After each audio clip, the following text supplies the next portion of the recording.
brought to you by Agilus Diagnostics. Health test की बात आती है तो मैं भरोसा करता हूँ India's largest diagnostics company Agilus Diagnostics. खुद को टेस्ट करते रहो। नमस्कार दोस्तों, क्राइम तक में आप सबका स्वागत है। मैं हूं सुप्रतिम बैनर्जी। आज जो वाकया, जो कहानी, जो इन्वेस्टिगेशन की डिटेल मैं आप सबके लिए लेकर आया हूं वो काफ़ी पुरानी है, लेकिन पुलिस ने जिस तरह से इस केस को सॉल्व किया, एक ब्लाइंड मर्डर को सॉल्व किया, वो जानना अपने आप में बहुत दिलचस्प है। दिलचस्प इसलिए क्योंकि ये एक ऐसी कहानी है जैसी आमतौर पर सुनने को नहीं मिलती। क्यों मैं ऐसा कह रहा हूँ, पूरी कहानी सुनने के बाद आपको खुद पता चल जाएगा और मैं अपनी तरफ से लास्ट में उस पर भी अपनी राय रखूँगा। तो आइए शुरुआत करते हैं। मामला मुंबई के करीब ठाणे का है और ठाणे में एक पुलिस स्टेशन है जिसका नाम है शांति नगर। इसी शांति नगर पुलिस स्टेशन की हद में कुछ पहाड़ी इलाके हैं।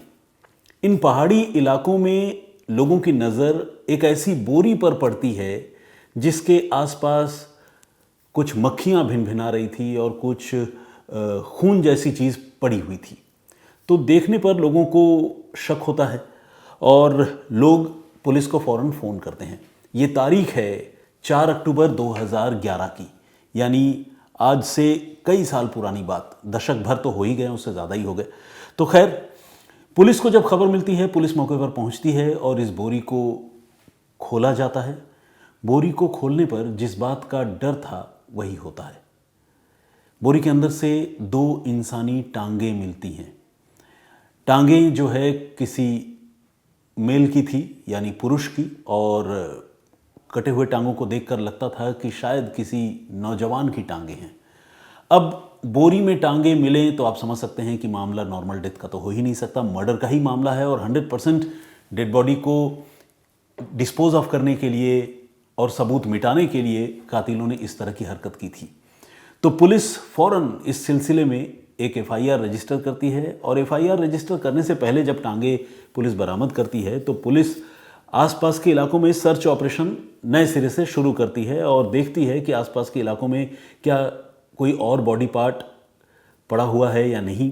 तो इस कोशिश में पुलिस को उसी पहाड़ी और जंगली इलाके से कुछ एक और बोरियां मिलती हैं जिन बोरियों के अंदर से शरीर के कुछ और टुकड़े बरामद होते हैं और उन टुकड़ों को देखकर ये क्लियर हो जाता है कि ये सारे टुकड़े एक डिसमेंबर्ड बॉडी के ही हैं, यानी एक ऐसी लाश के जिसको काट काट कर अलग अलग हिस्सों में यहाँ फेंका गया है। बहुत ही संगीन, बहुत ही भयानक मामला। एफआईआर दर्ज करने के बाद, जैसा कि आप जानते हैं, पुलिस सबसे पहले इस मरने वाले नौजवान की पहचान पता करने की कोशिश करती है। सिर अलबत्ता शुरुआती तफ्तीश में पुलिस को नहीं मिल पाता, तो पुलिस के लिए ये एक बड़ा चैलेंज भी हो जाता है कि भाई ये बॉडी किसकी है, किस लड़के की है। और पुलिस पता करती है, जो शांतिनगर पुलिस स्टेशन है वहाँ की पुलिस तो खैर खुद तफ्तीश कर ही रही थी। उन्हें पता था कि उनके इलाके से इस एज ग्रुप का कोई लड़का हाल के हफ्ते 10 दिनों में गायब नहीं हुआ है। तो शांतिनगर की पुलिस ने तय किया कि आसपास के जो और पुलिस स्टेशन हैं वहाँ वो पता करेगी और ये ढूंढने की कोशिश करेगी कि क्या इस एज ग्रुप का कोई लड़का कुछ रोज़ पहले गायब हुआ है या नहीं। और इस कोशिश में पुलिस को पता चलता है कि पास में ही जो शाहपुर पुलिस स्टेशन है वहाँ एक आदमी ने बमुश्किल 3 रोज़ पहले, यानी 1 अक्टूबर को, अपने नौजवान बेटे की गुमशुदगी की रिपोर्ट लिखवाई थी। इस आदमी का नाम है राजा राम जाधव।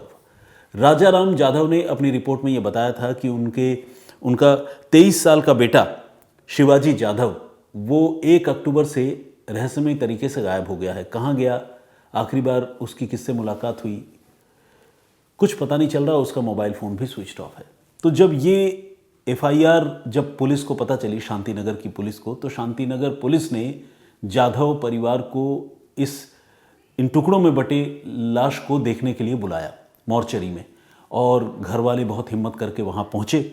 राजा राम जाधव जो पिता है, उनको डेड बॉडी के हिस्से दिखाए गए। बाकी हिस्सों को देखकर तो वो बहुत ज़्यादा कन्विंस्ड नहीं थे, लेकिन उन्हें जब बाँह का टुकड़ा दिखाया गया तो उन्होंने देखा कि बाँह में एक पर्टिकुलर थ्रेड, जिसे हम कलावा कहते हैं, वो बंधा हुआ है। और उस थ्रेड को देखने के बाद राजा राम ने ये पहचान लिया कि ये जो टुकड़े हैं ये उन्हीं के बेटे शिवाजी जाधव के लाश के टुकड़े हैं। अब ये बहुत ही तकलीफदेह, बहुत ही विकट बात थी। पिता जो है वो बेसुध होने की हालत हुई। परिवार के दूसरे लोग भी बहुत परेशान हुए, रोने बिलखने लगे। पुलिस वालों ने किसी तरह से उनको चुप कराया, सांत्वना दिया और इसके बाद पुलिस इस मामले की तफ्तीश में लग गई। पुलिस ने जाधव परिवार से बातचीत की और ये पूछा कि भाई किसके साथ उठना बैठना था, क्या था, ये सब हमें कुछ बताइए। घर वाले तो इस स्टेट में नहीं थे कि पुलिस से ठीक से बात भी कर पाते, लेकिन धैर्यपूर्वक जब पूछताछ पुलिस ने की और घर वालों ने भी खुद को संभाला तो एक नाम सामने आया, जो नाम था विजय पवार नाम के एक नौजवान का। ये विजय पवार बेसिकली शिवाजी जाधव का, जिसकी हत्या हुई थी, उसका बहुत अच्छा और बहुत करीबी दोस्त था। तो पुलिस ने विजय पवार से पूछताछ करने का फैसला किया, उसे बुलाया, उससे तमाम सवाल पूछे और वो पुलिस को सारे जवाब देता रहा और ऐसे जवाब उसने दिए, ऐसे कन्विंसिंग आंसर दिए जिसके बाद उस पर शक करने की कोई गुंजाइश नहीं बची। यानी वो कब गया, आखिरी बार कब मिला, पुलिस ने इन चीज़ों को भी वेरीफाई किया अपनी तरफ से। तो शुरुआती पूछताछ में या शुरुआती तफ्तीश में ऐसी कोई बात सामने नहीं आई जिससे विजय पवार का कोई इन्वॉल्वमेंट पता चलता। तो विजय पवार को एक तरह से पुलिस ने इस मामले में क्लीन चिट दे दिया। लेकिन हाँ, ऑफिशियली नहीं, ऑफिशियली तो दे भी नहीं सकती इतनी जल्दी, लेकिन शुरुआती तफ्तीश के बाद पुलिस ने ऑलमोस्ट उसे क्लीन चिट दे दी। इस बीच जब विजय पवार वाला एंगल जो है वो डेवलप नहीं हुआ तो पुलिस ने फिर नए सिरे से पता करना शुरू किया कि ये जो लड़का है शिवाजी जाधव, इसके और किसके साथ रिश्ते थे, किसके साथ उठता बैठता था। तो पुलिस के मुखबिरों ने इस बार कमाल किया। मुखबिरों ने पुलिस को बताया कि उसी शाहपुर पुलिस स्टेशन के इलाके में एक गांव है, जिस गांव में एक महिला रहती है। उस महिला का नाम है कमलाबाई जाधव और 40-42 साल की उस महिला के साथ शिवाजी जाधव, जिसकी हत्या हुई, उसकी नज़दीकियां थी। अब ये अपने आप में एक शॉकिंग इन्फॉर्मेशन थी। शॉकिंग इसलिए कि शिवाजी कहाँ 22-23 साल का एक नौजवान और कहाँ उससे दुगनी उम्र की एक महिला के साथ उसके रिलेशन की बात। पुलिस ने सोचा कि इस पॉइंट को वेरीफाई करना बहुत ज़रूरी है, क्योंकि कई बार जो इन्फॉर्मर होते हैं वो भी गलत जानकारी दे देते हैं, वो भी उनके भी वेस्टेड इंटरेस्ट होते हैं, यानी अपने स्वार्थ भी होते हैं और कई बार इंसान है वो, उनसे भी गलती होती है। तो जब ये इन्फॉर्मेशन पुलिस को मिली तो पुलिस ने कमलाबाई वाघ, जो शक के घेरे में थी क्योंकि उसी के साथ मृतक के रिलेशन की बात सामने आई थी, उससे पूछताछ करने का फैसला किया और उसके घर पहुंची। शुरुआती पूछताछ कमलाबाई वाघ से हुई और कमलाबाई ने शिवाजी को जानने की बात तो कही, लेकिन उसकी गुमशुदगी से या उसके कत्ल से, उसकी लाश के टुकड़े मिलने से उसने खुद को अनभिज्ञ बताया। बल्कि जब वो ये सब सुनी तो वो बहुत ही सदमे में आ गई, बहुत परेशान हो गई और पुलिस को भी उसको सांत्वना देनी पड़ी और उसका ख्याल रखना पड़ा। इस बीच जब पुलिस उससे पूछताछ कर रही थी, पुलिस की टीम जब वहाँ पहुँची थी, तो पुलिस की टीम ने एक और ख़ास बात नोटिस की। ये बात ख़ास भी थी और अजीब भी थी। ये बात ये थी कि कमलाबाई वाघ के मकान में जो दीवार थी, बाहरी दीवार, उस दीवार में एक छेद बनी हुई थी, एक होल सा था और वो होल कमर के हाइट पर था। कोई भी इंसान जब खड़ा हो तो कमर की ऊंचाई जितनी होती है उस लेवल पर एक होल बना हुआ था। अब ये होल जो है कोई मतलब जैसे कहते हैं ना कि सीमेंट का कोई टुकड़ा गिर गया हो और उस तरह से कोई होल बना हो, एग्जैक्टली वैसा नहीं था, लेकिन देखने से लगता था कि किसी ने वहाँ ये होल जानबूझकर डेलिबरेटली बनाया है। तो खैर, जो भी इसके पीछे की वजह रही हो या मकसद रहा हो, पुलिस ने इस होल को भी टटोलने का फैसला किया। सोचा कि इस छेद के बारे में पता कर ले, ये मतलब ये है क्या, माजरा क्या है।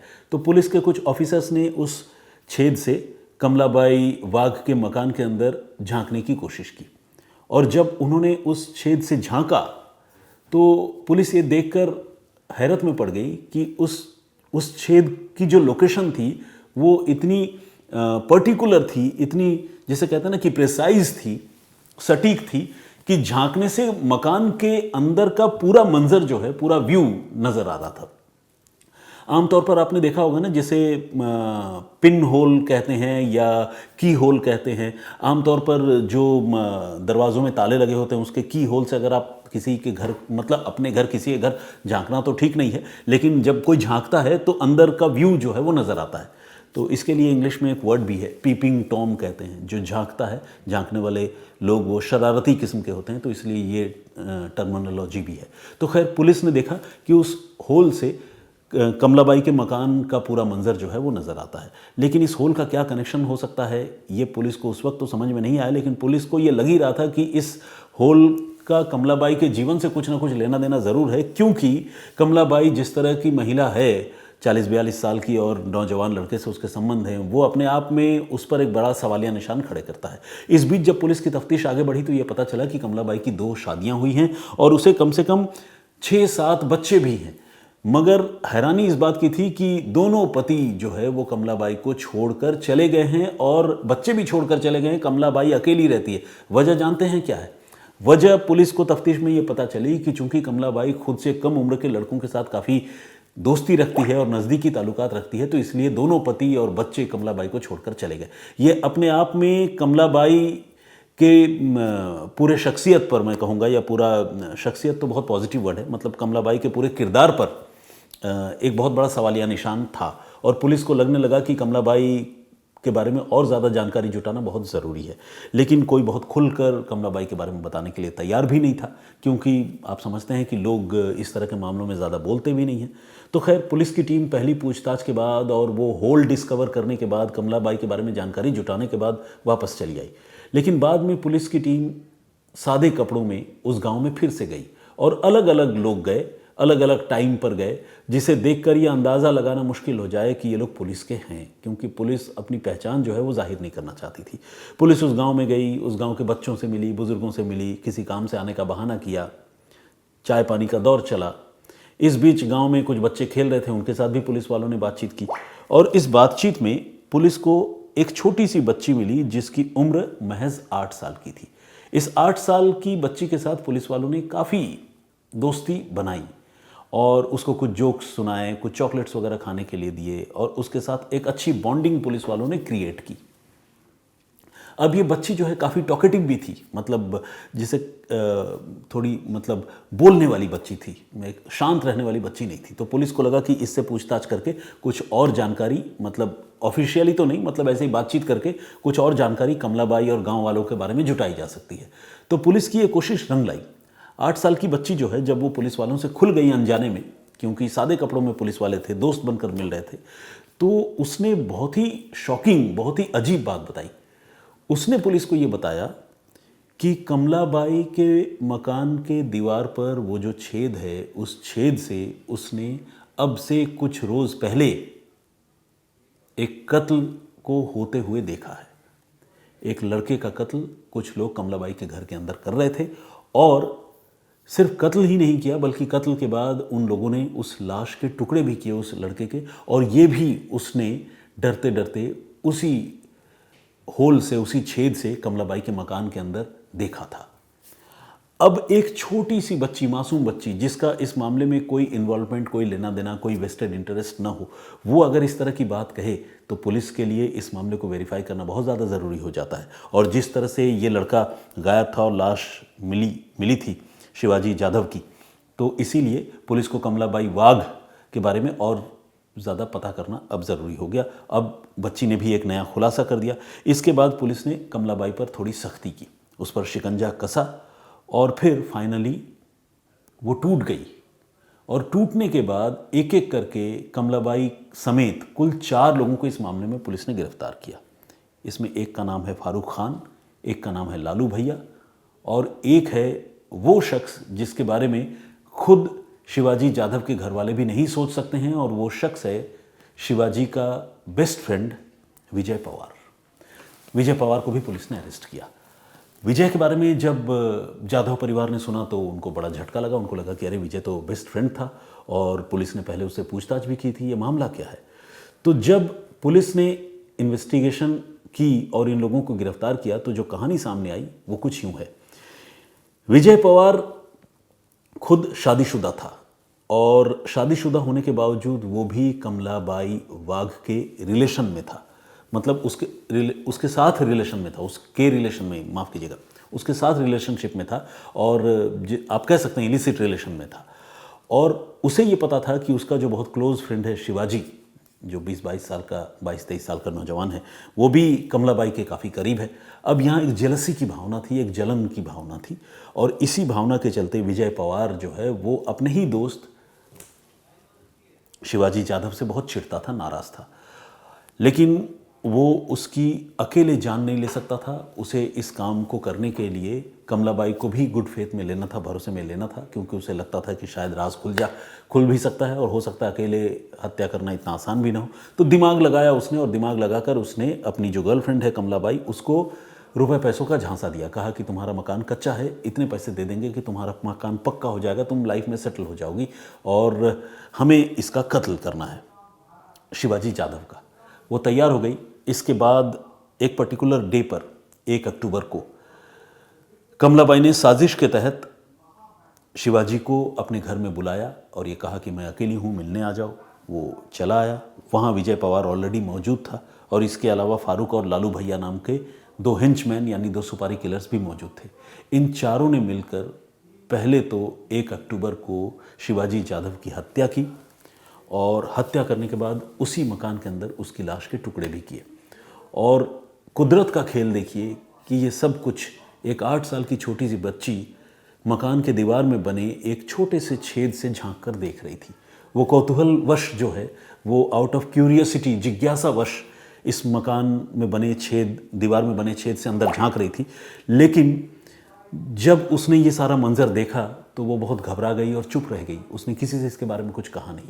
लेकिन पुलिस वाले जो अपने मिशन पर थे, उन्होंने इस बच्ची से दोस्ती की, और इत्तेफाक से इसी बच्ची ने वो सारा मंजर देखा था जो कहानी उसने पुलिस वालों को बताई। फिर पुलिस वालों ने एक एक करके सारी कड़ियाँ जोड़ी, और इस मामले के जो 4 किरदार हैं, 4 कातिल हैं, उन्हें पुलिस ने गिरफ्तार कर लिया। तो इस तरह से एक मकान के दीवार पर बनी एक छोटी सी छेद एक ब्लाइंड मर्डर के मामले को सुलझाने का एक बहुत बड़ा और अहम जरिया बनी। तो आज की कहानी यहीं तक। आज मैं आप सुधी दर्शकों का नाम या कमेंट्स जो है वो नहीं पढ़ पाऊँगा। उसकी वजह यह है कि आज थोड़ी वक्त की कमी है, कहानी थोड़ी लंबी हो गई। तो लेकिन ये सिलसिला जो आप लोगों के कहने के बाद मैंने फिर से शुरू किया है, वो आगे मैं जारी रखूँगा। तो खैर, आज के लिए इतना ही। अपना बहुत ख्याल रखिएगा, सुरक्षित रहिएगा। फिर हाजिर होऊंगा किसी और कहानी, किसी और वाक़े के साथ। तब तक के लिए मुझे इजाज़त दीजिए। जय हिंद, जय भारत।